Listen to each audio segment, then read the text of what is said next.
Qul lil mu'minin. Ya Muhammad, katakan, viralkan pada pria-pria yang menyatakan dirinya telah beriman. Yaghuddu min absar. Bismillahirrahmanirrahim. Assalamualaikum warahmatullahi wabarakatuh.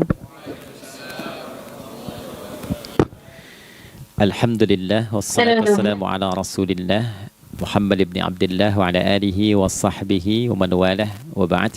Faya ibadallah, usi nafsi wa iyyakum bitaqwallah faqad fazal muttaqun fala tamutunna illa wa antum muslimun. Faqala ta'ala ya ayyuhalladzina amanu taqullaha haqqa tuqatih wa la tamutunna illa wa antum muslimun.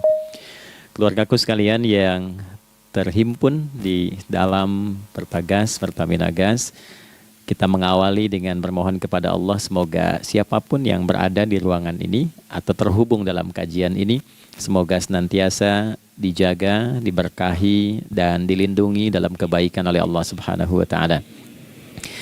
Kita doakan yang bertugas di luar kota. Tadi saya dengar info juga Pak Direktur sedang di Semarang, semoga giatnya dimudahkan oleh Allah dan semoga diberikan keberkahan. Ada satu bagian yang penting amanat Nabi di hadis Muslim pada satu sifat kepemimpinan, bahwa di antara sifat pemimpin dan yang dipimpin itu harus selalu membangun kekompakan dengan nilai cinta dan doa. Ini yang sering dilupakan. Nabi pernah menyampaikan, dan penyampaian ini, hadis ini didokumentasikan oleh Imam Muslim dalam satu kalimat yang singkat, padat tapi mengikat. Khiyaru a'immatikum man tuhibbunahu wa yuhibbunakum. Pemimpin yang baik itu adalah pemimpin yang kalian mencintainya dan ia pun mencintai kalian. Nah, membangun cinta itu salah satu jembatannya dengan doa. Oleh karena itu, di antara doa yang dianjurkan saat Anda memulai pekerjaan, itu bukan hanya untuk pribadi, lancarkan pekerjaan saya, tapi juga sehatkan pimpinan saya. Pimpinan mendoakan sehatkan anggota saya, sehingga semua itu melahirkan sifat harmoni yang memberikan kenyamanan dan kebahagiaan dalam bertugas. Nah, izinkan saya mengawali dengan itu dulu, karena itu di antara sunnah yang seringkali terlupakan. Sehingga bekerja itu lebih banyak dilakukan dengan tekanan menyelesaikan tugas dibandingkan dengan rasa cinta untuk bisa memberikan nilai ibadah di dalamnya. Yang kedua, semoga sholat kita diterima oleh Allah Subhanahu wa Ta'ala. Nah, yang kedua ini tidak cukup dengan amin. Kita harus tahu dulu standar penerimaan itu seperti apa. Dan yang kedua, kenapa harus sholat? Ini poin pokoknya. Mengapa sih umat Islam itu cukup hanya misalnya dengan bersyahadat saja dipandang sudah berislam, lalu berbuat baik? Kenapa mesti ada sholat? Kenapa bahkan yang pokok sampai 5 waktunya? Dan jumlah rakaatnya pun diatur sedemikian rupa, sampai teknisnya pun dijelaskan dengan rinci. Saking rincinya, bila ada yang menyimpang dari rincian itu, maka dianggap sholatnya tidak sah dan mesti diulang. Shallu kama ra'aitumuni usalli. Sholatlah kalian seperti kalian persis melihat aku menunaikan sholat. Dan dalam sholat inilah kemudian ada sanad yang tersambung secara ketat sampai-sampai dalam hadis Muslim nomor hadis 397. Demikian di Al-Bukhari juga diabadikan di nomor hadis 757 oleh sahabat Abu Hurairah. Sanadnya tersambung kepada Khalad bin Rafi Az-Zuraiqi, seorang yang sholat di samping Nabi tapi bermasalah sholatnya. Lalu Nabi meminta beliau untuk mengulangi sholatnya. Sampai 3 kali peristiwa itu hingga beliau berkata, ya Rasulullah au kama qala alimni ma uhsinu ghairah. Ya Rasulullah, tolong ajarkan kepada aku karena aku tak punya pengetahuan lebih dibandingkan dari apa yang telah aku kerjakan. Nah, dari dasar ini melahirkan satu pertanyaan kritis, ya, dan juga perlu argumentasi yang kuat secara syariah mengapa kita menunaikan ibadah sholat. Baik teman-teman sekalian, karena waktu kita sangat padat, ya, kita manfaatkan sebaik-baiknya. Saya mohon izin, kajian kita akan lebih fokus kepada inti materi sehingga manfaatnya lebih banyak kita dapatkan. Sholat satu-satunya amalan di dalam Islam yang mencakup 4 bagian pokok dalam beragama. Jadi ketika seseorang menetapkan dirinya beragama dan ciri satu nilai agama itu bernilai benar, ya, dalam nanti kalau kita mau komparasikan atau kita riset, itu ciri pokoknya ada 4. 1, ada aspek namanya aspek keyakinan, ya, tauhid atau akidah. Nggak mungkin kan beragama kalau nggak yakin. Ya, karena itu pasal 29 ayat kedua itu mengandung nilai keyakinan. Negara menjamin kemerdekaan tiap-tiap penduduk untuk memeluk agamanya masing-masing dan beribadah menurut agama dan kepercayaannya itu. Ya, jadi nggak mungkin kita bisa menghasilkan nilai kepercayaan dan ibadah kalau tidak ada unsur keyakinan. Atau bahasa kitanya disebut dengan iman. Ya, iman itu nanti juga dipaku dalam setiap nilai kebangsaan di konteks Negara Kesatuan Republik Indonesia. Ini yang paling membahagiakan. Jadi mau jadi pegawai apapun itu syarat, ya, salah satu syarat yang melekatnya beriman dan bertakwa kepada Tuhan Yang Maha Esa, gitu kan? Ya, kemarin saya di BPK itu ada 11 bab Romawi, 40 pasal. Ya, di bab yang keempat pasal 13 tentang pemberhentian dan pengangkatan itu ada 11 poin A sampai K. Di poin B yang keduanya syarat menjadi bagian dari anggota BPK itu beriman dan bertakwa kepada Tuhan Yang Maha Esa. Baik, di Undang-Undang Pendidikan Sisdiknas nomor 20 tahun 2003 itu kalau kita baca dari poin menimbang ada 4, di poin B-nya saja sudah ada iman. Ya, Undang-Undang Dasar 1945 mengamanatkan pemerintah mengusahakan satu sistem pendidikan, ya, nasional yang meningkatkan keimanan dan ketakwaan pada Tuhan Yang Maha Esa serta akhlak mulia, baru mencerdaskan kehidupan bangsa. Ya, secara singkat, satu, agama dianggap benar kalau ada doktrin keimanan, ada akidah, ada tauhidnya. Yang kedua, ada ibadahnya. Ya, sebagai pembuktian kita beriman, buktinya apa? Ya kan? Saya beriman kepada Tuhan, kita tetapkan, misalnya Allah. Apa pembuktian keberimanan kita kepada Allah?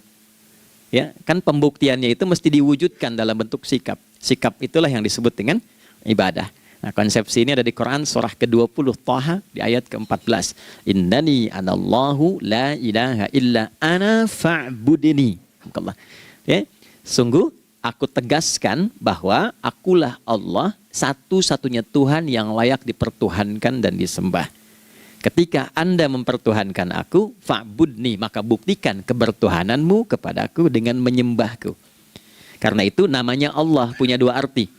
Satu yang dipertuhankan, kan? Ilahun wahid. Yang kedua yang disembah.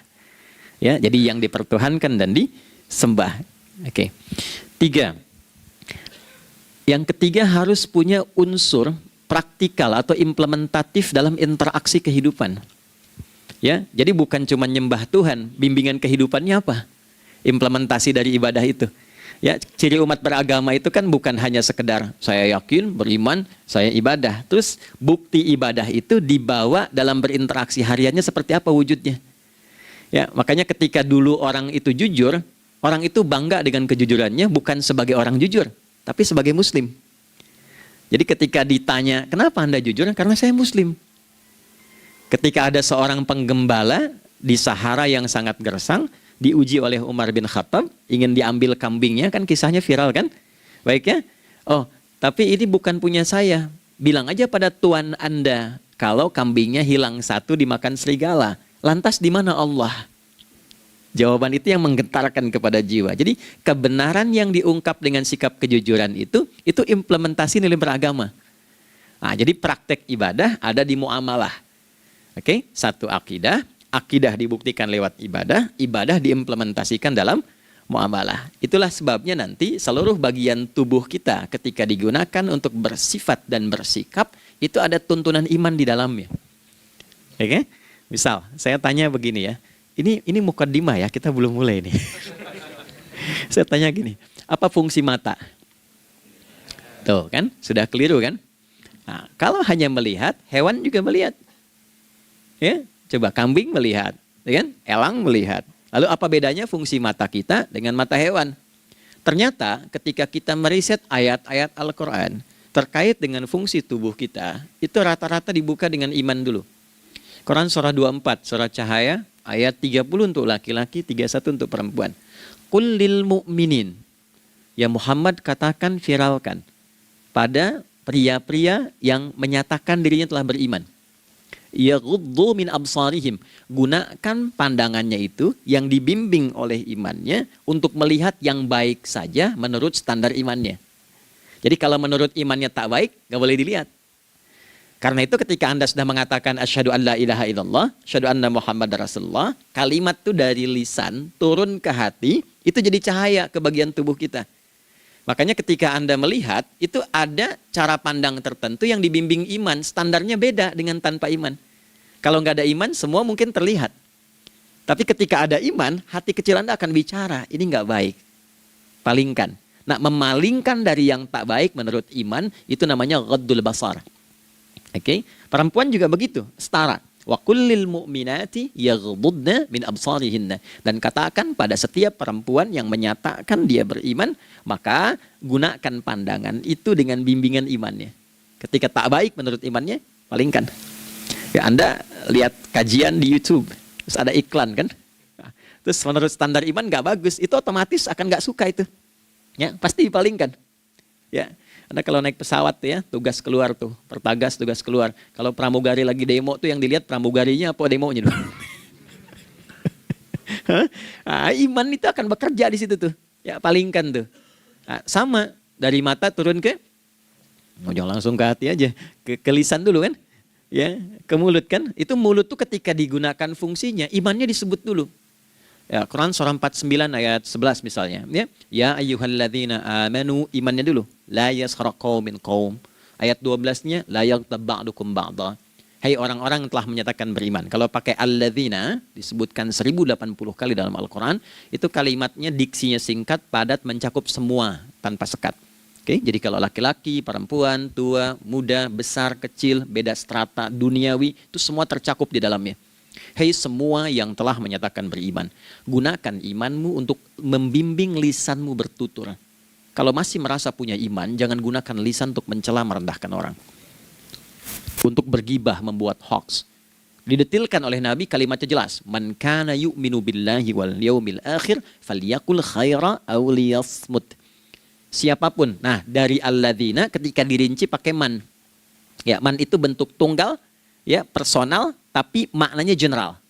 Jadi kalau Anda, saya, kita baca ayat atau hadis ada man, posisikan Nabi sedang bicara ke kita. Ya, hei Adi Hidayat, posisikan Nabi bilang gitu tuh. Kalau engkau merasa beriman sama Allah dan yakin dihisab di hari kiamat, jaga lisanmu.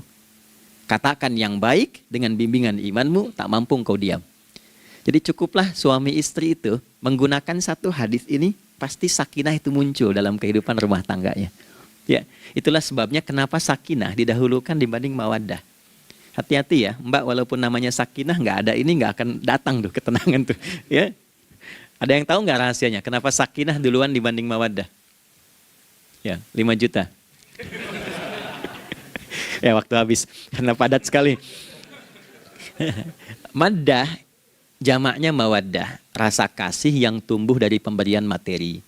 Jadi kalau rumah tangga itu ingin cenderung pada kebahagiaan, boleh berbagi dengan materi. Ya, istri cemberut, Anda datang dengan senyuman, sayang, kenapa? Ya, ini emas 2 kilo, nah itu pasti sehat lagi tuh. Ya, itu mawaddah. Tapi maaf, walaupun Anda mapan bekerja, harta cukup melimpah, ruah, tapi tidak ada ketenangan di rumah tangga, tidak ada sakinah, maka hampa kehidupan rumah tangga itu. Itulah sebabnya kenapa di Quran sakinah lebih dulu dibandingkan dengan mawaddah. Saya tanya ibu deh, ibu pilih mana? Kaya tapi gelisah atau miskin tapi tenang? Oke. Saya paham itu. Saya paham. Suami juga sepakat semuanya. Artinya apa? Kita nggak bisa menghilangkan unsur ketenangan. Oke, itu hanya pembuktian argumentatif ya, supaya kajiannya lebih kepada argumen. Jadi ada akidah terkorelasi dengan ibadah, implementasinya di aspek muamalah. Nah, nanti cara bermuamalahnya diatur lewat akhlak namanya. Bagaimana bermuamalah yang baik? Kan Anda, maaf ya, berekspresi kepada pimpinan dengan kawan kan berbeda. Oke, kepada orang tua dengan anak kan lain. Nah, yang mengatur interaksi kita sehingga terjalin harmoni yang baik, itulah yang disebut dengan akhlak. Nah, 4 poin inilah yang menjadi inti dakwah Nabi SAW ketika diutus oleh Allah Subhanahu wa Ta'ala. Memastikan 4 ini bisa optimal kita lakukan dalam kehidupan. Bonusnya yang kelima, selalu meningkatkan inovasi sehingga selalu mendapatkan hal baru dalam kehidupan. 5 ini digabungkan di Quran surah kedua Al-Baqarah di ayat 151. Kama arsalna fikum rasulam minkum yatslu alaikum ayatina. Satu. Oke, wa yuzakkikum. Dua, akhlak. Wa yuallimukumul kitaba. Tiga, wal hikmah. Empat, lima, wa yuallimukum ma lam takunu ta'lamun. Kelima-limanya ini digambarkanlah dalam bentuk ibadah yang melatih kita sebagai pondasi awal menuju dan memantapkan 5 hal ini, yaitu sholat. Itulah sebabnya kenapa sholat yang pokok dilakukan 5 waktu dalam sehari untuk mewujudkan 5 hal ini dalam kehidupan, dan satu-satunya ibadah yang mengumpulkan 5 aspek ini dalam prakteknya hanya sholat. Hanya sholat. Oke, mari kita detilkan, kita rinci, dan di sini kita akan mulai kajian kita. Yang tadi mukadimah ya. Baik, kita punya 30 menit. Wah, padat sekali. Bismillahirrahmanirrahim. 1. Salat adalah perwujudan iman seorang hamba. Karena itulah kalimat salat pertama kali disebutkan dalam Al-Quran, itu letaknya setelah kalimat iman. Al-Baqarah ayat 3. Alladzina yu'minuna bil ghaibi wa yuqimunas shalah. Orang-orang yang telah menyatakan beriman dan konsisten menjaga imannya. Beda alladzina amanu dengan yu'minun. Amanu telah beriman. Tapi kalau dia komitmen dan konsisten terus menjaga imannya sampai saat dia berpulang pada Tuhannya, maka berubah nanti bentuknya kalau di bahasa Arab jadi mudhari'. Kalau di bahasa Inggris kan tuh punya 3 arti. Present, continuous, and future. Jadi kalaupun sekarang terus berlangsung sampai masa depan pun saya tetap akan beriman. Nah, pembuktian untuk menjaga iman itu pembuktian utamanya pada sholat. Itulah sebabnya satu-satunya amal ibadah dari rukun Islam yang 5 itu, ya, satu-satunya amal ibadah yang disebut iman dalam Al-Quran hanya sholat. Teman-teman boleh buka Quran surah kedua Al-Baqarah di ayat 143. Ya, di pertengahan ke ujung ayatnya. Saya percepat. Wa ma kana Allahu liyudhi'a imanakum. Dan Allah nggak akan pernah menyia-nyiakan salat seseorang yang dikerjakan karena imannya. Ayat ini turun, ketika ada terjadi pergantian arah kiblat. Dari yang tadinya semula ke Masjidil Aqsa, lalu berputar 180 derajat, beralih ke Masjidil Haram. Nabi sedang berada di luar Madinah. Madinah tempo dulu, wilayahnya nggak seluas cakupan sekarang. Oke, kalau diilustrasikan, area sekitaran Masjid Nabawi sekarang itulah Madinah lah. Di luar itu sudah di luarnya.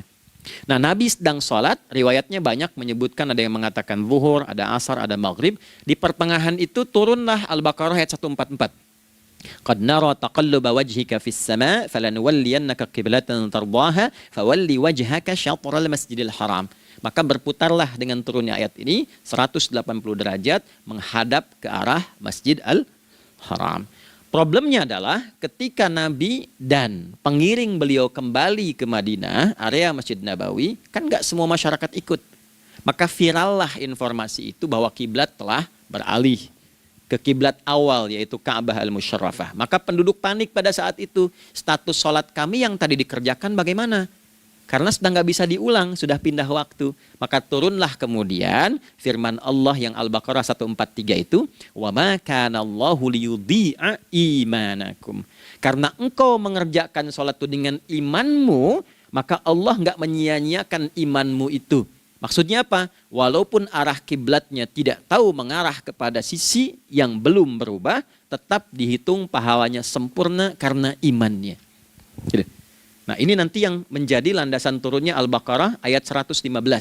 Walillahil masyriq wal maghrib fa aynama tuwallu fathamma wajhullah. Kalau Anda sedang tugas nanti di lapangan, lalu sulit menemukan arah kiblat. Aplikasi susah karena sinyal nggak masuk misalnya. Oke, kemudian juga matahari agak remang-remang sehingga sulit untuk terlihat patokannya. Maka dengan keyakinan, dengan iman itu, menghadaplah ke arah yang kita yakini, maka berlakulah Al-Baqarah 115. Di saat itu diterima amal ibadah kita sama dengan yang menghadap kiblat dengan dasar imannya. Oke, nah pengertian terbaliknya, mafhum mukhalafahnya, maka Nabi mengatakan, al-farqu bainal mu'min wal kafir tarkus shalah. Beda antara orang yang beriman dengan yang belum beriman adalah pada sholatnya. Jadi kalau ada orang mengatakan sudah beriman dan tidak menunaikan sholat, ini artinya keimanannya belum diakui sepenuhnya oleh Allah Subhanahu wa taala. Jelas ya? Halo, kenapa sedih begini? Maaf saya terlalu cepat nggak? Enggak ya? Baik. Jadi dalam poin ini penting pembedanya di sholat. Itulah sebabnya kenapa dari kecil kan, usia sekian, dari mulai 3 ke arah 7 tahun contohkan. Ya, orang tuanya sholat bentangkan sejadah. Kalau bisa kalau anak sudah mulai suka tuh kasih model sejadah yang anak-anak sukai bentuknya. Ya, dulu ada anak saya senang model mobilan, saya tidak sebutkan supaya tidak endorse gitu ya. Dikasih sejadah dengan pola itu, dia senang tuh ikutin. Kita nggak minta sholat, dia datang sendiri. Ya, nanti setelah mulai 7 tahun kan baru diajarkan dengan baik, diajak ke masjid kalau yang laki-laki. Demikian seterusnya. Ya, mengapa dari awal dituntun seperti itu? Untuk memberikan sebuah penguat bahwa penjagaan iman dimulai dari sejak dini. Ya, tapi di Indonesia saya perhatikan kelasnya sudah advance. Ya, TK sudah manasik gitu. Oke. Itu satu ya. Karena nanti kalau Nabi bilang begitu artinya akan terjadi orang mengatakan beriman tapi tidak sholat. Ya, makanya keras dari awal Nabi katakan bahwa pembeda antara orang yang beriman dengan yang baru klaim beriman itu pada sholatnya. Ya, pada sholatnya. Mengerjakan sholat maka sah status imannya, tidak menunaikan sholat maka bermasalah imannya. Itu poin yang pertama. Yang kedua teman-teman sekalian, ibadah. Kita lanjut ya. Sholat adalah bagian pokok terpenting dari ibadah. Nah, di sini kita akan mulai membuka sedikit rahasia terkait dengan aspek ibadah ini. Teman-teman sekalian, ternyata sholat ini ketika oleh Allah diturunkan dalam Al-Quran, dalam konteks penunaian ibadah, bukan berarti hanya mengkoneksikan atau mengkorelasikan hubungannya dengan iman saja, bukan. Karena saya beriman, saya buktikan ibadah nyembah Allah lewat sholat. Dalilnya Quran surah ke-20 ayat 14. Innani anallah la ilaha illa ana. Aku tegaskan akulah Allah, nggak ada Tuhan yang layak dipertuhankan dan disembah kecuali saya. Fa'budni, kalau Anda telah menyatakan beriman padaku, buktikan keberimananmu dengan menyembah saya dalam ibadah. Bentuknya bagaimana ya Allah? Teruskan ayatnya. Wa aqimis sholata. Tunaikan sholat sebagai bukti ibadah. Itu li dzikri, sebagai zikir kepadaku. Jadi korelasi antara ibadah dengan iman, sudah kita sebutkan dalilnya. Sekarang ibadahnya tersendiri ketika ditunaikan, apa manfaat dari ibadah itu? Mengapa mesti ada 5 waktu? Dan apa turunan manfaatnya dalam kehidupan kita? Kalau kita mengerjakan itu, dampaknya kepada kehidupan kita apa? Nah, inilah indahnya di dalam Islam, dijelaskan dalilnya, diberikan contohnya, diberikan alasannya, dan yang paling indah, diberikan penjelasan dengan detail tentang manfaat-manfaatnya. Ini tidak ditemukan di dalam konsep keyakinan manapun. Kalau teman-teman boleh mau riset silahkan. Ada nggak satu keyakinan agama tertentu yang dari ibadahnya tuh diatur? Cara memulainya, bacaannya, detailnya, manfaatnya, waktunya, sampai dengan hasilnya, sampai kiamatnya. Ini menunjukkan bukan karya manusia. Bukan karya manusia. Kalau karya manusia setiap orang bisa buat itu. Ya, ketika ini menunjukkan bukan karya manusia, maka pertanyaannya dengan cara apa lagi Allah memberikan pembuktian pada kita bahwa Ia Tuhan yang hak yang harus kita sembah. Nah, kalau sudah paham, mari kita rincikan turunan tentang sholat ini. Kita mulai satu-satu teman-teman sekalian dari waktu sholat. Alhamdulillah. Seperti kita ketahui waktu sholat ada 5. Tapi yang sering kita dapati dari yang 5 ini tidak semua orang mengetahui tentang makna dari nama dan pembagian di waktu ini. Yuk kita mulai rincikan. Sholat yang pertama namanya apa? Nggak usah khawatir, menang nggak dapat hadiah kalau benar. Salah juga keterlaluan. Oke, 1 subuh. Dia satu-satunya nama sholat yang punya 2 nama ya. Subuh dan fajar. Oke, Pak Fajar, Pak waktu sholat. 2, zuhur. 3, asar. 4, maghrib. 5, isya. Oke, rumus hitungannya 24, 4, 3, 4. Ya. Rumus bilangannya 24, 4, 3, 4. Kalau mau tanya nomor koneksi dengan Allah, 24, 4, 3, 4, 2 subuh, 4 zuhur, 4 asar, 3 maghrib, 4 isya. Oke, pertanyaannya, apa artinya nama itu? Selama ini jangan-jangan kita hanya tahu namanya tapi tidak memahami maknanya. Itu poinnya.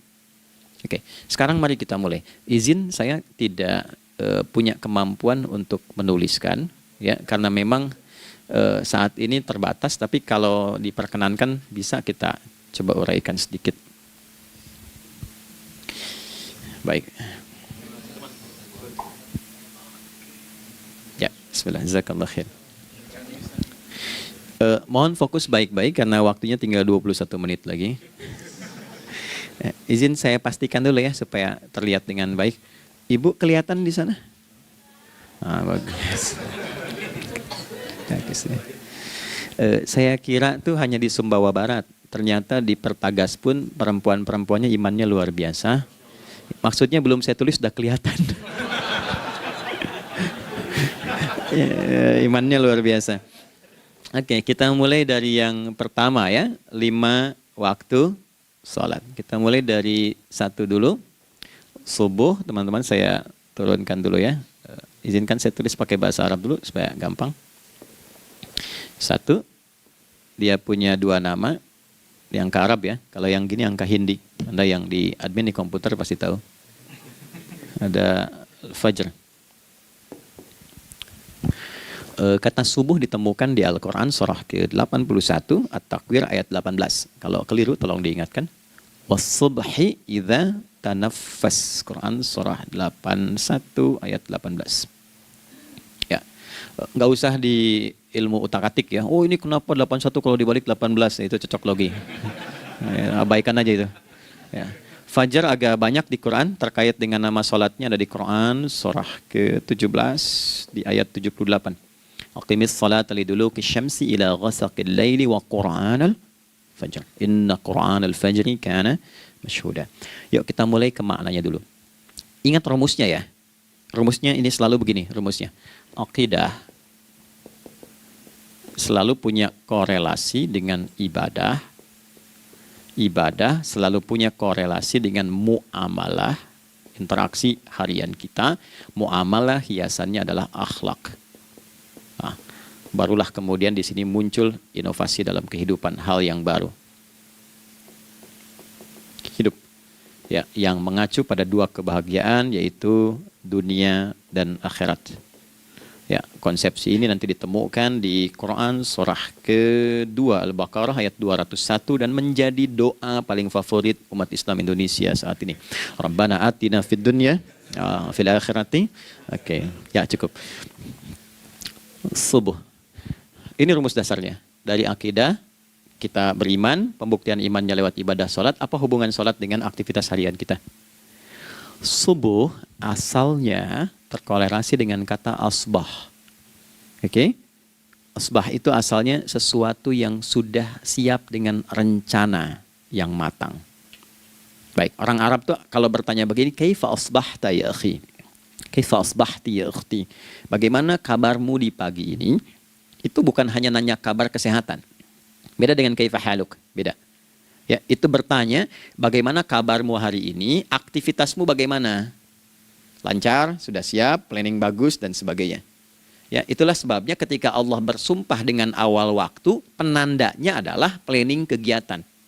Ya, was-subhi dan aku bersumpah demi waktu subuh, awal mula untuk berkegiatan, idza tanafas, apabila sudah mulai bergerak, bersamaan dengan nafas yang keluar itu, maka sudah jelas rencana yang dibuat.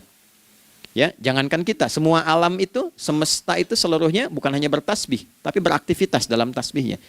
Di waktu subuh, matahari sudah mulai bersinar kan? Ya, dan sinarnya mengambil manfaat loh, mengandung nilai manfaat, memecah keheningan malam dan menghilangkan kegelapannya. Gelap mulai hilang, datang kemudian sinar yang memberikan kita bimbingan untuk beraktivitas. Tumbuhan dimulai waktu itu sudah mengeluarkan oksigen, menyerap karbon dioksida. Saya waktu di Utrecht, di Delft di Belanda, ya, saya coba ingin membuktikan. Kan adzan nggak terdengar keluar ya.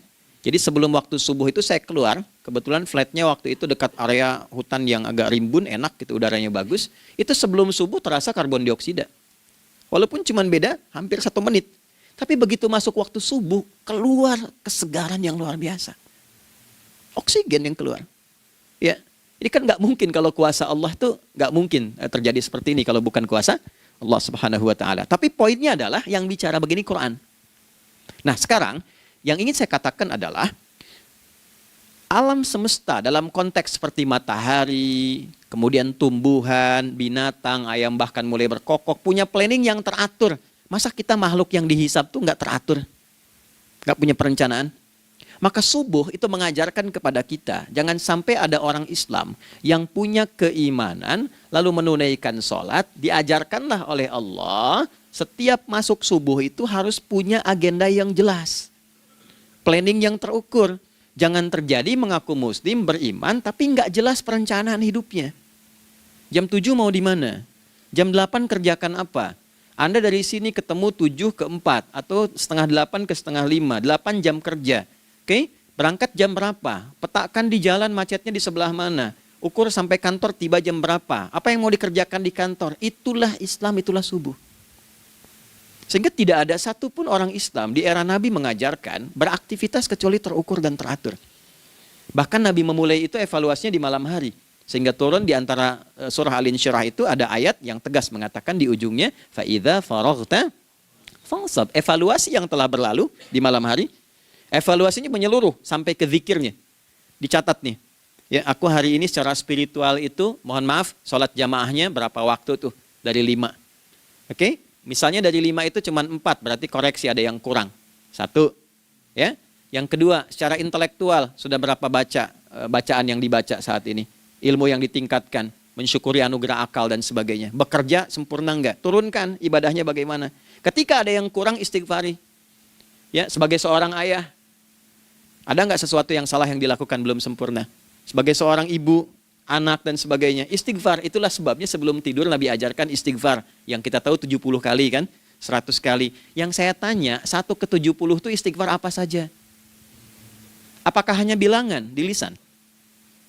Atau dari lisan diingatkan oleh pikiran, ditembuskan ke hati? Istighfar sebagai seorang ayah yang kurang maksimal melihat anak dengan baik. Anda boleh punya jabatan di kantor, boleh direktur, boleh manajer, boleh macam-macam. Tapi ketika Anda pulang, Anda seorang ayah. Saya di Timur Tengah disebut syekh, di sini dipanggil kiai, dipanggil ustadz. Pulang ke rumah, anak saya nggak kenal itu semua. Anak saya nggak peduli itu semua. Belum pernah seumur-umur saya mengajar, lalu saya pulang, anak saya menunggu depan pintu dan memanggil, kiai. Tidak ada. Dia ingin ayahnya. Ingin ayahnya. Oke. Kenapa nggak kita hadirkan istighfar pertama kita itu karena kita kurang perhatian. Kurang perhatian kepada anak misalnya. Saya kalau pulang tengah malam dan semua tertidur, saya lihat satu-satu. Perbaiki cara tidurnya, doa, lihat satu-satu, minta ampun sama Allah.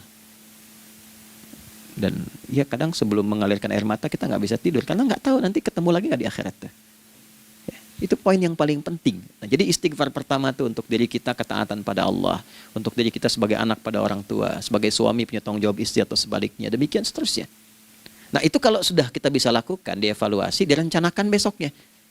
Fa idza faraghta fansab, direncanakan lagi yang berikutnya, besok mau ngapain, tulis malam. Kalau kita biasakan begitu tidurnya enak. Karena nggak ada beban, damai hidupnya. Dengan teman damai kalau ada perselisihan sebelum tidur. Ya. Jadi nggak ada orang mengigau itu masalah-masalah kehidupan dunia yang belum tuntas. Ini dunia saat maaf terjaga bermasalah, saat tidur pun masih bermasalah. Gara-gara kamu nih, kapan istirahatnya? Ya. Nah, ketika kita bangun dari subuh itu, maka rencana yang sudah kita siapkan itu teman-teman sekalian, dibawa menghadap Allah supaya minta kemudahan, minta kelancaran, minta pendampingan, minta bimbingan.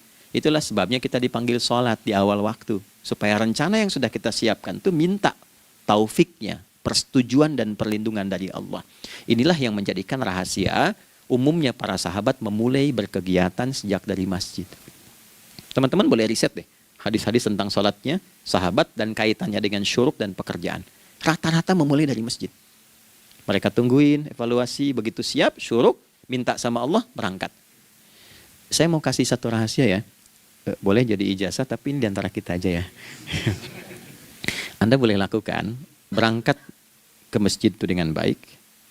Terus minta misalnya, ya Allah, kau perintahkan aku untuk berikhtiar, sekarang aku lakukan. Kau perintahkan aku untuk merencanakan, sekarang aku ikhtiarkan. Mohon lindungi, mudahkan, dan berikan bimbingan terbaik untuk mendapatkan hal yang wajar, halal, baik, dan kau ridhoi. Anda berangkat. Pulang, sebelum nyampe rumah, mampir dulu ke masjid. Masjid terdekat dari rumah aja. Sholat 2 rakaat, situ. Ya, sholatnya bisa sholat wudhu, tahiyatul masjid, dan sebagainya. Setelah itu pulang. Doa dulu habis sholat. Ya Allah, aku telah berikhtiar seperti apa yang telah engkau perintahkan. Sekarang aku memohon rizki darimu seperti apa yang telah engkau janjikan. Kalau dengan semua ikhtiar ini belum cukup menurunkan rizki darimu, maka mohon tunjukkan padaku saat ini dengan cara apa lagi aku mesti berikhtiar. Oke? Silahkan Anda pulang dengan suasana itu ke rumah. Dan lihat apa yang terjadi. Rasakan bedanya, bedakan rasanya, dan pasti terasa bedanya. Gak ada kesan yang lain pada jiwa. Jadi yang dibawa ke rumah itu bukan aura kantor. Bukan aura jalan yang macet, tapi ada ketenangan, kenyamanan, dan kenikmatan. Kalau teman-teman mau pakai sunnah sahabat ini dalam dunia pekerjaan, dan Anda lakukan, coba sehari ini saja, rasanya pasti beda. Ya, ini bagian pertama. Nah, ketika kita ingin datang menghadap Allah, dan mulai membawa rencana kita, kan perlu isyaratnya kan, kapan dimulai? Gak bisa tiba-tiba saya bangun jam 3 langsung sholat subuh, kan tidak begitu. Ya kan? Mesti ada satu sinyal dulu, yang dari sinyal itu ada feedback pada diri kita untuk merespon, gitu kan? Nah, pancaran respon atas sesuatu yang memancar akibat satu hal yang terjadi, kalau di gaya itu kan kalau ada gaya gerak, gaya dorong kan? Ya, kalau nggak salah F1 sama dengan F2 kan? Nah, gaya gerak sama dengan gaya dorong. Geraknya dikit, bunyinya kecil kan? Kencang bunyinya, kencang. Terus ada F berbanding lurus dengan P, hukum Pascalnya. Gaya berbanding lurus dengan tekanan, kan? Semakin banyak gaya semakin tertekan. Nah, respon yang muncul ketika ada satu misalnya gaya, tapi responnya sifatnya materi sifatnya. Ya, misal kalau Anda mau mengebor air, kan? Kemudian keluar terpancar tuh dari bawah itu keluar misalnya air. Nah, itu namanya infajar. Infajar. Dalilnya Quran surah kedua ayat 60. Wa idzistasqa Musa liqaumihi faqulna idrib bi'asakal hajar fanfajarat min husnata asyrata aina. Nabi Musa kata Allah itu kaummu 12 suku minta mata air. Dan enggak tanggung, setiap sukunya minta satu, katanya supaya enggak rebutan. Maka Allah firmankan, pukulkan tongkatmu yang kayu. Lihat diksinya detil sekali. Pukulkan tongkatmu yang kayu ke batu itu, maka batu itu akan terbelah dan mengeluarkan pancaran 12 mata air. Ya, tongkat kayu dipukulkan ke batu, batunya yang hancur. Karena Musa seorang nabi, gitu kan?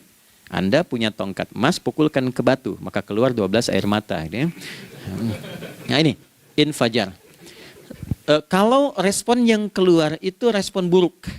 Misal, dalam nafsu, kan suka ada trigger ya, yang memancing respon, terus nafsu keluar kan? Ya, apa saja itu? Lihat gambar yang nggak bagus, nafsu keluar, gitu kan? Lihat sendal bagus, nafsu keluar. Macam-macam ya. Nah itu fujur namanya. Fujur. Hurufnya masih sama, cuma bentuknya berbeda. Fa, jimnya masih ada waw, ada ra-nya. Fujur. Quran surah 91 di ayat 7-10. Wa nafsi wa ma sawwaha fa'alhamaha fujuraha wa taqwaha. Fujur tembus ke nafas, nafas memerintahkan yang buruk disebut su. Nafas ketemu su jadi nafsu. Makanya nama lain fujur itu nafsu. Dalilnya Quran surah 12 ayat 53. Wa ma ubarri'u nafsi innan nafsa la'ammaratun bisu. Ya, la'ammaratun bisu'i illa ma rahima rabbi. Oke, nafas ketemu su. Teruskan. Tapi kalau pancarannya pada sifat yang baik. Oke? Membelah sesuatu yang gelap menjadi baik, terbuka, memancarkan respon panggilan yang baik, maka berubah katanya menjadi fajar. Oke? Matahari diperintahkan oleh Allah, diperintahkan membelah kegelapan malam. Keluarlah sinar pertamanya, disebutlah fajar. Kenapa? Karena ada respon kebaikan keluar darinya. Baik, perhatikan baik-baik. Quran surah kedua, ayat 187. Wa kulu washrabu hatta yatabayyana lakumul khaytul abyadu minal khaytil aswadi minal fajar. Itu untuk matahari.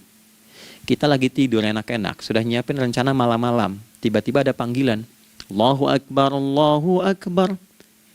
Itulah tandanya hati kita mengkonfirmasi iman kita dalam diri kita. Cepat, sudah adzan. Pernah begitu? Nah, konfirmasi itulah dalam bahasa lain yang disebut dengan fajar namanya. Datang. Jadi waktunya matahari membelah disebut dengan fajar, konfirmasinya pun disebut dengan apa? Fajar. Ya, jadi bersamaan waktunya dengan dua hal itu. Datanglah panggilan. Itu yang dimaksud Quran, hubungan iman dengan konfirmasinya sampai ke sholatnya ada di Quran surah 8 ayat 2. Innamal mu'minuna iman. Alladzina idza dzukirallahu adzan. Wajilat qulubuhum iman. Jadi begitu ciri iman itu ada dalam jiwa, dipanggil lewat adzan, kan? Allahu Akbar, langsung merespon, ya Allah sudah adzan. Walaupun setelah adzan ada lagi getaran, baru adzan belum qomat gitu kan. Nah, misal ya. Nah, tapi inilah fajar. Jadi maksudnya rencana Anda ini agak jarang dibahas ya. Mohon maaf, ilmu ini agak jarang. Jadi jangan Anda bilang saya bid'ah, bukan. Ya, bukunya ada, referensinya ada. Cuman karena jarang dikaji, jangan sampai kekurangan pengetahuan menghukumi yang tahu jadi salah gitu. Ini poinnya. Jadi saya kalau bahas satu masalah itu bukunya saya kumpulkan. Tafsir awal sampai akhir yang ada apa, buku-buku tentang sholat apa, baru kita keluarkan. Jadi bagian topik-topik tertentu yang dibahas. Problemnya ketika membahas tentang ibadah cuma dua. Satu tentang bacaan, doanya apa. Yang kedua tentang gerakan, bagaimana mengerjakannya. Yang ketiga jarang dibahas hikmahnya apa. Padahal rumus dalam ibadah itu dalam fikih tiga-tiga mesti dipakai. Ini Quran surah kedua ayat berapa? Ayat 129. Rabbana wab'ats fihim rasulan minhum yatlu 'alaihim ayatika ini wa yu'allimuhumul kitaba ini wal hikmah ini. Barulah kita mendapatkan sesuatu yang baru. Ya. Ini wa yuzakkikum dan di 151 Al-Baqarah wa yu'allimukum ma lam takunu ta'lamun. Jadi ini bukan ilmu yang baru, bukan, belum tahu saja. Jadi selama ini yang kita kerjakan jangan sampai terbatas pada ritualnya saja untuk mencukupkan ini. Hubungan ritual dengan ini apa gitu. Ya, jadi subuh ini mengkonfirmasi bahwa ada satu keteraturan dalam kegiatan kita. Ya, alhamdulillah. 2, siang. Oke, setelah subuh, fajar, salat apa? Zuhur. Oke, saya tanya pada Anda, zuhur itu artinya apa? Sudah, cukup katakan Allahu a'lam. Waktunya terbatas ya. Nah, sahabat ditanya nggak tahu Allahu a'lam. Anda sahabat bukan, tabi'in bukan. Zuhur. Waktu tinggal 4 menit lagi. Oke, teman-teman kalau kita jeli, ini kan sholat dikerjakan di siang hari kan? Siang itu bahasa Arabnya nahar. Naharun itu siang. Tapi kenapa sholatnya zuhur? Kok nggak sholat nahar gitu? Ya, lohor, ini paksain tuh. Zuhur, lohor. Ya. Terus sore, biar nyambung cepat. Sore, bahasa Arabnya kan masa. Masa al-khir, selamat sore. Kenapa kau sholatnya asar? Kok sholatnya namanya asar? Oke. Maghrib, isya. Isya kan malam kan? Kenapa nggak lail? Lail itu kan malam. Kalau ada yang istimewa di malamnya, itu lailah namanya. Makanya ketika turun Al-Quran disebut Lailatul Qadar. Karena malamnya istimewa. Beda, lail dengan lailah itu beda. Lail itu waktu malam, lailah ada yang istimewa di malam itu. Ya, jamaknya lail, layali, lela, lili, lala, itu malam. Ibu lili, ibu malam-malam. Ya. Zuhur artinya jelas, terang. Ada idhar, dibaca dengan jelas, terang. Gak boleh dengung. Man amana. Itu kan? Ya, min husni, harus jelas. Ya, ada a, jelas. Zuhur kenapa disebut zuhur? Untuk evaluasi kegiatan kita dari setengah hari. Sudah jelas belum hasilnya? Ya, Anda punya rencana di sini, evaluasi di siang. Jelas gak hasilnya? Pekerjaan Anda yang sekarang diamanahkan dari pagi jam 7 sampai sekarang, evaluasi dulu. Dicek, jangan cuma ditinggalkan. Oke, saya sedang kerjain, tinggalin dulu sholat. Bukan begitu. Ketika akan sholat, Anda cek dulu. Dari ke siang itu tengah hari, bagaimana hasilnya? Ada yang perlu disempurnakan nggak? Ya, ketika ide-idenya mulai mentok, ada yang belum selesai, datang dulu sholat, tenang lagi. Saat tenang itulah dirumuskan kembali pelan-pelan. Kan lumayan dari jam 12 sampai jam 1. Diisi dengan baik, dilihat. Itu baru dunia ini. Kan kita ngejar ini juga. Karena nanti ayat 200-nya, ada yang cuma ngejar ini. Wa minan nasi may yaqulu rabbana atina fid dunya. Bukan, kalau nggak hafal diam aja. Wa Wa minan nasi may yaqulu rabbana atina fid dunya wa ma lahu fil akhirati min khalaq.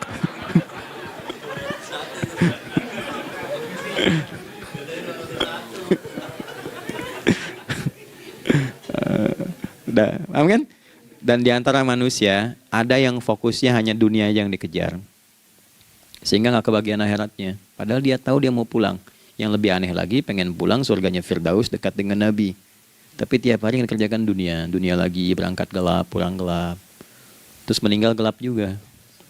Kan repot. Nah maka mesti investasi kan. Anda kalau tugas keluar kan, apalagi keluar negeri kan hukumnya beda. Bekalnya pun tidak sama. Anda tugas ke Amerika, mata uangnya sudah beda, hukumnya sudah beda. Terus pengen pindah ke alam barzah, pengen hukumnya sama dengan dunia, mustahil. Ya, makanya dimensinya beda, keadaannya tidak sama. Baju yang dipakai kan beda, barang-barangnya nggak sama. Makanya disebut telah meninggal dunia, meninggalkan semua yang melekat pada dunia. Pindah ke alam lain, persiapan menuju titik akhir yang tidak ada ujungnya lagi. Nggak ada pembuka lagi. Jadi sudah ujung begini, nggak ada ruang lagi yang lain. Itu akhirat namanya. Makanya di sini cuma dua pilihannya. Kalau nggak ke surga, nah itu, ya. Apa investasi yang ada di sini? Maka siang itu dicek dulu, pekerjaan jadi ibadah nggak? Tadi niatin ibadah nggak waktu berangkat dari rumah? Kan? Waktu ngetik, waktu ngerjain di kantor, jadi ibadah nggak? Kalau ibadah, Anda nggak mungkin berbuat kriminal. Anda nggak mungkin berbuat maksiat, nggak mungkin nipu, nggak mungkin nyogok, nggak mungkin korupsi. Kan lagi ibadah, nggak mungkin curang. Kan lagi ibadah. Anta budallaha ka'annaka tarah. Anda itu mengerjakan segala hal sebagai ibadah, merasa diawasi Allah. Fa in lam takun tarah fa innahu yarak. Kalaupun Anda merasa nggak melihatnya, Anda yakin Anda dilihat. Itulah kerja pakai iman, maka ini di bawah akidahnya. Jangan ditinggalkan. Nah, inilah yang selama ini kita butuhkan. Ya. Inilah yang melahirkan nilai etik, makanya adanya dalam jiwa. Takwa itu kan dalam jiwa, melahirkan etos. Etos mendorong kepada logos, logos melahirkan patos, kepantasan dalam bekerja. Jadi Anda sekuat apapun ilmunya, kalau nggak punya etos, itu rusak. Jadi tidak cukup akal sehat. Jiwa yang sehat itu lebih penting. Banyak orang akalnya sehat. Ingat, akal itu tidak memberikan perintah. Dia hanya merumuskan satu instruksi dalam jiwa supaya mudah dilakukan dan dieksekusi oleh fisik. Jadi akal yang sehat itu seberapa pandai ilmunya, seberapa cepat mengeksekusi perbuatan. Tapi kalau yang dieksekusi itu dari perintah nafsunya, masalah. Habis saja waktunya tuh. Ya. Ini gimana ini? Tolong jawab loh. Nah, teman-teman karena sudah habis waktu jam 1, kita baru zuhur ini. Nah, yang paling menarik itu gini, yang paling menarik. Kalau ada orang belum sadar sampai zuhur tentang akibat kehidupan ini, maka muncullah asar. Apa asar itu? Kenapa mesti disebut dengan asar? Dan apa manfaat istimewanya asar kepada jiwa kita? Itu di kesempatan lain kita akan bahas. Teman-teman, waktunya sudah habis. Ya, saya menghargai Anda, kan tidak boleh juga saya ngajarkan tapi mengambil yang sesuatu yang tidak tepat ya. Kita buktikan keimanan kita dengan mengerjakan amanah pekerjaan di tempat ini dengan baik, waktu digunakan dengan baik. Kita saling mendoakan supaya semua kita dijaga oleh Allah Subhanahu wa taala. Maafkan saya, lain kesempatan kita berjumpa kembali untuk melanjutkan apa yang telah kita bahas hari ini. Mari kita berdoa, semoga doa kita diterima oleh Allah Subhanahu wa taala. Allahumma taqabbal minna innaka antas sami'ul alim wa tub 'alaina innaka antat tawwabur rahim. Nahmaduka kama 'allamtana an nahmadak wa nashkuruka syukran kama 'allamtana an nashkurak. Antal muqaddim wa antal muakhir biyadikal khair innaka 'ala kulli syai'in qadir. Ya Allah, kami memuji-Mu seperti Engkau mengajarkan kami untuk memuji dan bersyukur atas segala nikmat-Mu seperti Engkau bimbing kami untuk mensyukuri segala nikmat-Mu. Allahumma salli wa sallim wa barik ala habibikal karim rasulikal mustafa al-amin sayyidina Muhammadin wa ala alihi wa sahbihi ajma'in. Ya Allah, anugerahkan kami kemampuan untuk terus bersalawat pada Rasulullah, sehingga dengan itu kami mendapatkan kemampuan yang baik untuk meneladani kemuliaan beliau dalam beraktivitas kehidupan. Rabbana la tada' lana fi maqamina hadza dhanban illa ghafarta. Ya Allah, jika ada pendosa hadir di ruangan ini atau terhubung dalam kajian ini, maka jangan biarkan ya Allah ia meninggalkan tempat ini dan kajian ini kecuali Engkau telah ampuni seluruh dosa-dosanya. Wala hamman illa farajtah. Ya Allah, jika ada satu di antara kami yang menghadiri kajian ini membawa kegelisahan, maka mohon tenangkan keadaan hatinya. Wala asiran illa yassartah. Jika ada yang sedang diliputi oleh kesulitan, maka mudahkan, ringankan, dan hilangkan seluruh kesulitannya. Wala maridan illa syafaitah. Dan bila ada di antara kami yang diuji dengan penyakit, maka mohon angkat dan sembuhkan penyakitnya. Rabbana atina fid dunya hasanah wa fil akhirati hasanah wa qina adzabannar. Wa sallallahu ala sayyidina Muhammad wa ala alihi wa sahbihi ajma'in. Wa akhiru da'wana subhanakallahumma rabbana wa bihamdika nashhadu an la ilaha illa anta nastaghfiruka wa natubu ilaik. Walhamdulillahi rabbil alamin.